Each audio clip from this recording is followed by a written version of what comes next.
বিয়ের 14 দিনের মাথায় স্বামী কারাগারে চলে যান। তখন থেকে স্বামীর অপেক্ষায় ছিলেন তিনি। দিন গড়িয়ে বছর হয়েছে, বছর গড়িয়ে দশক হয়েছে, তবুও তার মুক্তি মেলেনি। অবশেষে 16 বছর পর এলো সেই দিন।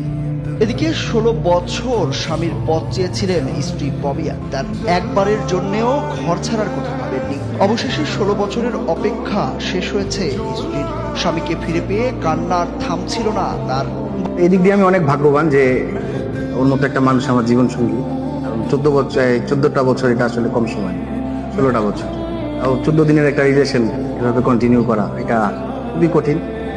ওর প্রতি আমি কৃতজ্ঞ যে ও যদি না থাকতো আসলে আমার এই ফ্যামিলিটা এভাবে বাবা মা কে থাকাও কষ্ট হয়ে যেত তাদের, কারণ আমারে হারানোর পরে তারা তো নিঃসঙ্গ একা হয়ে গেছিল।